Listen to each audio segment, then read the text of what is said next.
میں اور آپ یہ سمجھتے ہیں کہ ہم نے اپنے بچوں کے فیوچر کو برائٹ کرنا ہے. والدین کی خواہش بھی یہ ہے, اچھے ٹیچر کی خواہش بھی ہوتی ہے کہ بچوں کے فیوچر کو برائٹ کرنا ہے. میں یہ سمجھتا ہوں کہ والدین کا سب سے بہترین سرمایہ ان کے بچے ہوتے ہیں. جب وہ کسی اسکول, کسی ادارے کو اپنے بیٹے اور بیٹیاں ایڈمٹ کر کے ان کے حوالے کرتے ہیں تو بہت بڑا ٹرسٹ پلیس کرتے ہیں. میں اس ٹرسٹ کو جانتا ہوں. میں یہ بھی جانتا ہوں کہ تمام پیرنٹس ہم سے کیا ایکسپیکٹ کرتے ہیں. یقیناً وہ یہ چاہتے ہیں کہ ہمارے بچے 21st سینچری کے لیڈرز بنے, وہ اسمارٹ مینیجرز بنے, وہ ایگزیکٹو بنے, وہ جس فیلڈ لائف میں جائیں وہ کامیابی کے جھنڈے گاڑ دیں. میں صرف آپ سے یہ کہنا چاہتا ہوں کہ میں نے اور آپ نے مل کر بچوں کو 5 باتیں سکھانی ہے. اگر ہم نے 5 باتیں سکھا دی تو میرے اور آپ کے بچوں کو کامیابی سے کوئی نہیں روک سکے گا. نمبر 1 کیا ہے؟ نمبر 1 کیا ہے؟ سچ بولنے کی عادت ڈالنی ہے. خود بھی ٹیچر نے سچ بولنا ہے, والدین نے سچ بولنا ہے, اور بچوں کو سچ بولنے کی ترغیب دینی ہے.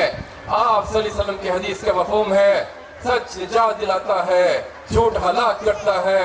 اور جب کوئی بچہ سچ بولے مسٹیک کرنے کے بعد تو being a good teacher, being a good mother, being a good father, ہمیں بچے کو معاف کر دینا چاہیے کیونکہ بچے نے سچ بول دیا ہے. نمبر 2 ٹپ کیا ہے؟ دوسری خوبی جو میرے اور آپ کے بچوں کو 21st سینچری میں کامیاب ہونے کی دلیل بن جائے گی, وہ بڑوں کو ادب کرنا سکھانا ہے. ہم اپنے بچوں کو والدین کا ادب کرنا سکھاتے ہیں. آیا, کسٹوڈین, ٹیچر, دادو, نانو, بڑی بہن, بڑے بھائی, سب کا ادب کرنا ہے. ادب کرنے والے کے بارے میں فرمایا ادب ہی دین ہے, ادب ہی دین ہے. تیسری خوبی جو میں نے اور آپ نے بچوں کو دینی ہے وہ کیا ہے؟ ہم نے بچوں کو دینے والا ہاتھ بنانا ہے. اللہ نے فرمایا دینے والا ہاتھ لینے والے ہاتھ سے بہتر ہے. آسانیاں بانٹنے والا بنانا ہے, پیار بانٹنے والا بنانا ہے, عزت دینے والا بنانا ہے, کیئر کرنے والا بنانا ہے, درگزر کرنے والا بنانا ہے. کیونکہ اللہ کی سنت ہے جو آپ بانٹو گے ملٹیپلائی ہو کر وہ آپ کے پاس آئے گی. اگر آپ لوگوں کو عزت دو گے عزت آپ کو ملے گی. دولت بانٹو گے اللہ دولت کو ٹائم ملٹیپلائی کر کے دنیا میں لٹائے گا, آخرت میں بھی پناہ آپ کے ثواب ملے گا. چوتھی خوبی جو میرے اور آپ کے بچوں میں ہمیں انجیکٹ کرنی ہے وہ یہ ہے کہ بچوں کو سمجھانا ہے محنت کے راستے کو اختیار کرنا ہے. کامیابی کی دلیل ہے محنت کرنا. ہارڈ ورک کا کوئی آلٹرنیٹ نہیں ہے. لوگ کہتے ہیں فلاں شخص بہت کمپیٹنٹ ہے, بڑا سمارٹ مینیجر ہے, بڑا بیسٹ لیڈر ہے, بیسٹ اسٹوڈنٹ ہے, بیسٹ ٹیچر ہے, بیسٹ ایجوکیشنسٹ ہے. پیچھے داستان محنت کی ہوتی ہے. اگر اس کی محنت کو چیک کریں تو پتہ چلے گا کہ 20 سال کی محنت کے بعد وہ شخص وہاں پہ پہنچا ہوگا. لوگ کہتے ہیں ہارڈ ورک بہتر ہوتا ہے یہ سمارٹ ورک. وہ شخص سمارٹ ورک کر نہیں سکتا. میم عظمیٰ, میم صوفیہ, جس نے ہارڈ ورک نہ کیا ہو, ہارڈ ورک کرنے والا ہی سمارٹ ورک کرتا ہے. اس لیے محنت کا درس لینا ہے. 5ویں جو چیز ہے, اپنے محنت کرتے ہوئے ہمارے راستے میں مشکلات آئیں گی. ہمیں اپنے بچوں کو چیلنج اٹینر بنانا ہے. یہ میری آخری بات ہے, اسے میں وائنڈ اپ کر دوں گا. اپنے بچوں کو مشکلات کا سامنا کرنے والا بنانا ہے, چیلنج اٹینر بنانا ہے. دنیا زگ زیگ ہے, ہارٹ بیٹ کی طرح ہے, کبھی اپ کبھی ڈاؤن.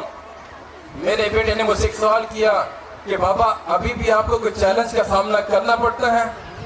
میں نے کہا بیٹا چیلنج کے سامنے تو ایجوکیشن کے بعد ہی ہوتے ہیں. آپ سمجھ رہے ہیں کہ ایجوکیشن میں چیلنج ہے, اب تو شاید ہی کوئی دن گزرتا ہو جس دن سامنے چیلنج نہ آئے. کیا میں اور آپ اپنے بچوں کے 5 باتیں سکھانے کے لیے تیار ہیں؟ تیار ہیں؟ نمبر 1 سچ بولنا. نمبر 2 بڑوں کا ادب کرنا سکھانا ہے. نمبر 3 دینے والا ہاتھ بنانا ہے. نمبر 4 محنت کا درس لینا ہے. نمبر 5 چیلنج اٹینر بنانا ہے. اللہ میرے اور آپ کے بچوں کو میرا اور آپ کا پرائڈ بنا دے, میری اور آپ کی شان بنا دے. کل ہمارا لوگ یوں انٹروڈکشن دے رہے ہو کہ یہ جو شخص ہے یہ فلاں کی فلاں کا فادر ہے، فلاں کی مدر ہے، ہمارے بچوں کے نام سے ہمارا تعارف ہو رہا ہو. میں دعا کرتا ہوں کہ آپ کے بچوں کا تعارف، آپ کا تعارف آپ کے بچوں کی کامیابیوں کی وجہ سے ہو. میں خوش ہوتا ہوں اس ٹائم جب کہ مجھے یہ کہتا ہے یہ فلاں کا بابا ہے. والدین اور ٹیچر اپنے بچوں کو اپنے سے زیادہ آگے بڑھتے ہوئے دیکھنا چاہتے ہیں.